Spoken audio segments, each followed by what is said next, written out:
Hello everyone, a very good morning all of you.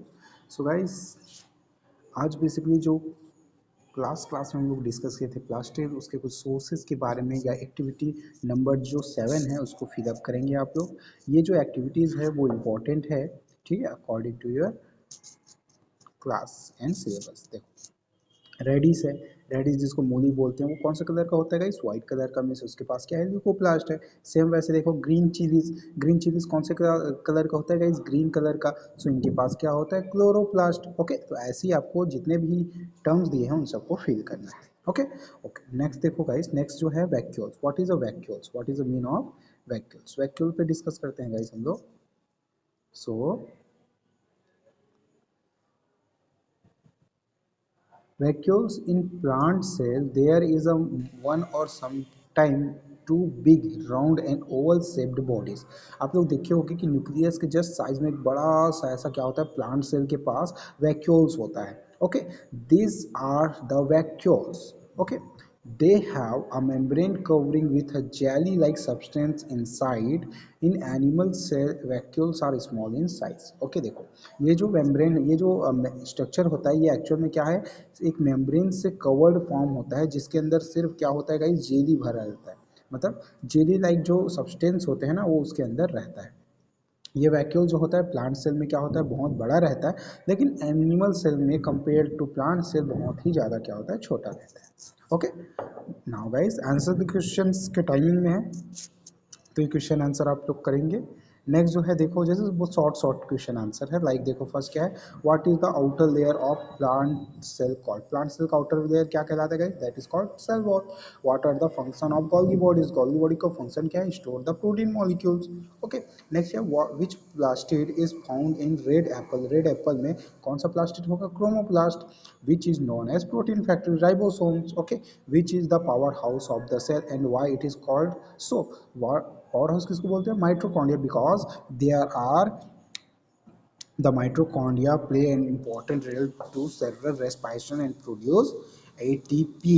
Okay, so that was they are called the powerhouse of the cell. So now we are going to discuss about the nucleus. Okay, so देखो guys, a big or oval body in the cell shown in figure 7.5 a and b in the nucleus. Different types of cells having different shapes and size of nucleus. Okay, thus this is the most important part of the cell. It is from here that all the life process are controlled, so this is called the control room of the cell. Most important, देखो जितने भी आप cell देखोगे, जैसे animal cell, plant cell आप देखोगे, ये means eukaryotic cells. तो यूकैरियोटिक सेल्स में क्या होता है गाइस? न्यूक्लियस आपको मिलेगा। ये जो न्यूक्लियस है आपको फिगर 7.5 ए और बी दोनों में देख सकते हो। अलग अलग सेल्स में क्या होते हैं? अलग अलग शेप्स एंड साइज के क्या होते हैं? न्यूक्लियस होते हैं। मोस्ट जैसे पार्ट देखोगे सेल के अकॉर्डिंग डिपेंड करता है। और गाइस मोस्ट इंपॉर्टेंट, ये जो होता है ये है लाइफ प्रोसेस, यानी कि सेल्स जो होता है वो बहुत सारे लाइफ प्रोसेस को कंट्रोल करता है। ओके, इसलिए क्या करते हैं? ये सेल के अंदर के जितने भी लाइफ प्रोसेस को कंट्रोल करता है, that was they are called the control room of the cell. Most important, control room of the cell. Come, let's us see what the structure of as nucleus is like। okay, so basically देखो, nucleus is covered by a thin membrane। okay, nucleus is covered by a thin membrane। this membrane is called nuclear membrane। Okay, तो nucleus का जो सबसे outer का layer, ये structure पे discuss कर रहे हैं हम लोग ना। तो ये क्या है? स्ट्रक्चर है, STR स्ट्रक्चर है, स्ट्रक्चर को डिस्कस कर रहे हैं। न्यूक्लियस का सबसे जो आउटर मेम्ब्रेन होता है गाइस, वो बहुत थीन मेम्ब्रेन स्ट्रक्चर होती है, जिसको क्या बोलते हैं? न्यूक्लियर मेम्ब्रेन बोलते हैं। Okay, that is called nuclear membrane. This membrane is thin, elastic and semi permeable. Okay, क्या क्या है? थिन है, इलास्टिक है और semi permeable. Semi permeable means they are transparent for some basically ions and molecule. सबके लिए नहीं होगा, कुछ कुछ सेलेक्टिव जो होता है एलिमेंट्स, उनके लिए क्या होता है? परमेबल होता है, मतलब आने और जाने देता है। This have very small pores that is called nuclear pore. देखो इसके अंदर क्या मिलेगा आपको? बहुत सारे जो होंगे छोटे छोटे पोर्स मिलते हैं, through which where is exchange of material between nucleus and cytoplasm inside the nuclear membrane thin semi fluid is filled which is called nucleoplasm। तो मोस्ट इंपॉर्टेंट देखो क्या क्या है गाइस। अगर आप जनरली डायग्राम देखोगे तो डायग्राम में आपको ये फॉर्म दिख रहा हो, सरफेस दिख रहा है सबको, तो ये जो है ये क्या है, न्यूक्लियर मेम्ब्रेन है जो डीएनए को सेपरेट करके रखता है। न्यूक्लियर मेम्ब्रेन की इनसाइड देखो ये छोटा सा होल आपको दिख रहा होगा, देखो पोर दिख रहा है छोटा सा, that is called nuclear pore. Okay, ये जो पोर दिख रहा है आपको, ये वाला, ये वाला, ये वाला, ये सब क्या है, न्यूक्लियर पोर्स है, जिससे क्या होती है, एक्सचेंज, मटेरियल्स का एक्सचेंजिंग होता है। ओके, और इनसाइड आपको एक येलो कलर का जेली लाइक फ्लूइड दिख रहा होगा, that is called nucleoplasm. Okay, तो ये स्ट्रक्चर के बेसिस पे है। नेक्स्ट देखो गाइस, न्यूक्लियस की डिस्कवरी से रिलेटेड है। So the nucleus of the cells was discovered in 1831 by Robert Brown. Most important, देखो सेल का डिस्कवरी कौन किया था, रॉबर्ट हुक ने 1665 में, और रॉबर्ट ब्राउन ने 1831 में क्या किया था, न्यूक्लियस का डिस्कवरी किया था। Okay, in 1939 J परकिंजे named the living substance protoplasm in 1914. After the discovery of electron microscope, the cell organs were identified and studied. Okay, तो इसमें सबसे इंपॉर्टेंट जो आपको याद रखना है वो है Robert Brown. Okay guys, okay next देखो, in the nucleoplasm see the minute thread like network, this is called chromatin network. Most important, देखो जैसे ही आप क्या करोगे, मूव करोगे, ठीक है, जैसे यहाँ पे हम लोग मूव करते हैं, ये देखो आपको इसके अंदर बहुत सारे क्या मिलेंगे, थ्रेड लाइक स्ट्रक्चर दिख रहा होगा। थ्रेड लाइक मतलब धागे जैसा, देखो ये दिख रहा है आपको, ये सब क्या है, धागे जैसा है, दिख रहा है, फैला हुआ धागे जैसा। तो ये जो धागे जैसा आपको स्ट्रक्चर मिल रहा है गाइस, इसको क्या बोलते हैं, इसको बोलते हैं क्रोमेटिन नेटवर्क। क्या बोलेंगे, क्रोमेटिन नेटवर्क। ओके, उसके बाद देखो एक कंडेंस फॉर्म होता है, मतलब कि ये जो थ्रेड लाइक स्ट्रक्चर है कहीं पे जाके क्या हो जाता है, बहुत ज़्यादा ऐसा कॉम्प्लेक्स उलझ जाता है, और ठीक है, तो ये जो उलझा हुआ पोर्शंस होता है उसको क्या बोलते हैं हम लोग, न्यूक्लियोलस। क्या बोलेंगे, न्यूक्लियोलस। देखो न्यूक्लियोलस, ओके, मीन्स इस न्यूक्लियस का भी कंट्रोल रूम क्या होता है, न्यूक्लियोलस होता है। Okay next, this is called chromatin network. During the division of the thread, cell division, thread of the chromatin network is shrink to form the small fat bodies called chromosome। देखो जब cell divide होता है, मतलब जब एक cell से to sales का formation होता है, ठीक है, उस टाइम क्या होता है, ये जो क्रोमोसोम्स हैं, क्रोमेटिन नेट है, वो कंडेंस होते हैं, और कुछ ऐसा कंडेंस होकर ना एक स्ट्रक्चर बनाता है।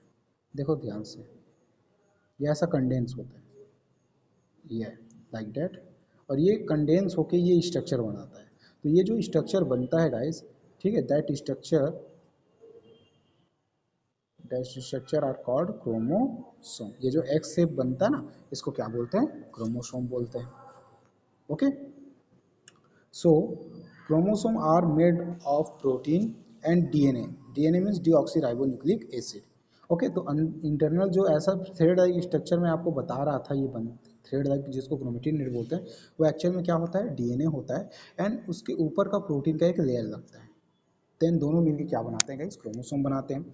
This transfer hereditary material from one generation to other. ठीक है, ये जो डीएनए होता है इनमें क्या होता है, हेरिडिटरी कैरेक्टर्स होते हैं। हेरिडिटरी कैरेक्टर्स में जैसे आपके पेरेंट्स में कोई स्पेसिफिक कैरेक्टर होता है, वो कैरेक्टर क्या होता है, इस क्रोमोसोम के थ्रू आपकी बॉडी में भी आता है, और आपके बॉडी के थ्रू किसी दूसरे की बॉडी में भी जाता है, मीन्स आपके जो चाइल्ड होंगे उनके बॉडी में जाएगा।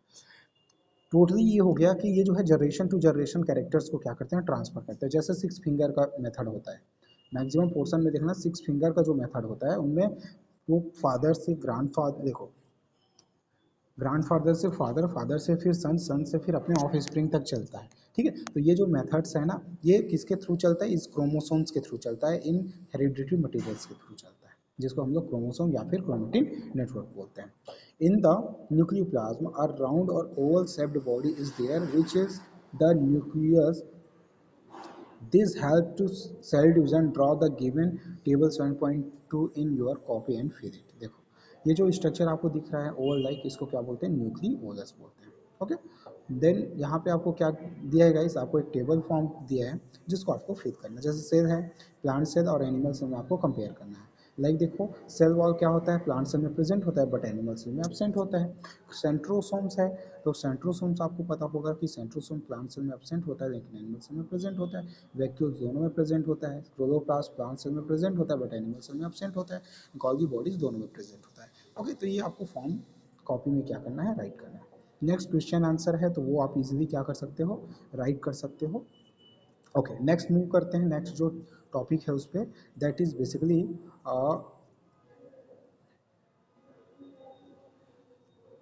Okay, some prokaryotic organism. Okay, we are going to discuss about some prokaryotic organism. We have seen that the common cell has mitochondria, Golgi body, centrosome, nucleus, etc. Such cells is eukaryotic cells. जिनके पास ये सारी चीजें होती हैं उनको क्या बोलते हैं गाइस? यूकैरियोटिक सेल्स बोलते हैं. In the last class we had already discussed about the eukaryotic and prokaryotic cells. Okay, eukaryotic cells में क्या क्या खूबियां हैं? एक तो उनके पास क्या होता है? सेल ऑर्गन्स प्रेजेंट होता है, जितने भी सेल ऑर्गन है वो प्रेजेंट होगा.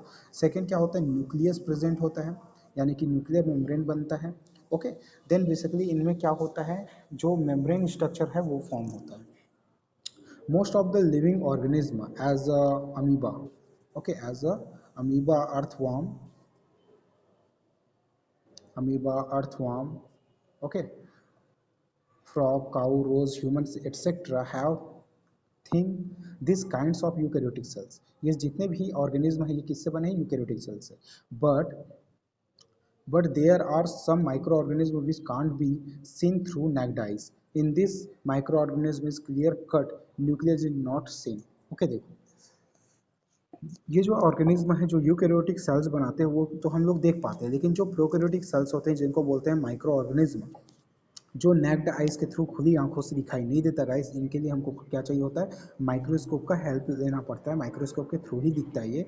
So this is because do not have clear nucleus. ठीक है, ये जो है इतने माइक्रो ऑर्गेनिज्म इतने माइन्यूट साइज के होते हैं कि आपको विजिबल ही नहीं होता. ओके, सो देखो इनमें न्यूक्लियस क्या होता है? न्यूक्लियस होता नहीं मीन्स न्यूक्लियर मेम्ब्रेन नहीं रहता, जिसकी वजह से क्या होती है? Basically the hereditary chromatin nets are basically mixed with cytoplasm.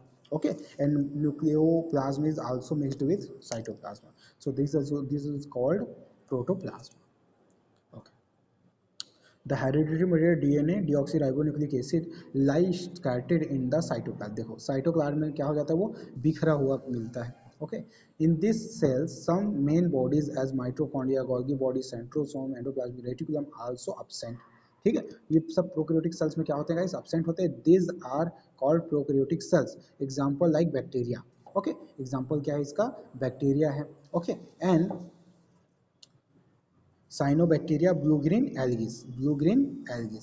Okay, different eukaryotic and prokaryotic cells are right in your copy. Okay, तो डिफरेंस इसका हम लोग लिखेंगे, राइट करेंगे जो ऑलरेडी मैं आपको बताया था. अब देखो एग्जांपल समझते हैं. ये है गाइस आपका एक क्या? प्रोकैरियोटिक सेल्स, जिसका डायग्राम मैं शायद फर्स्ट क्लास में आपको बताया था. यहाँ पे आप देखोगे कि जो डीएनए है उसके पास न्यूक्लियस है क्या? नहीं, अलग से कोई न्यूक्लियस नहीं है जो इसको कवर्ड करके रखे. मीन्स इसके पास जो है न्यूक्लियस, न्यूक्लियर मेम्ब्रेन एब्सेंट है. यहाँ पे आपको अदर देखो सेल वॉल तो है, सेलुलर मेम्ब्रेन भी है, यानी प्लाज्मा मेम्ब्रेन भी है. बट आप बताओ मुझे, क्या माइटोकॉन्ड्रिया आपको दिख रहा है? क्या क्लोरोप्लास्ट, गोल्गी बॉडी जैसे स्ट्रक्चर दिख रहा है? एंडोप्लाज्मिक रेटिकुलम जैसे स्ट्रक्चर आपको दिख रहा है? नहीं. This all cell organs are absent inside the prokaryotic sales.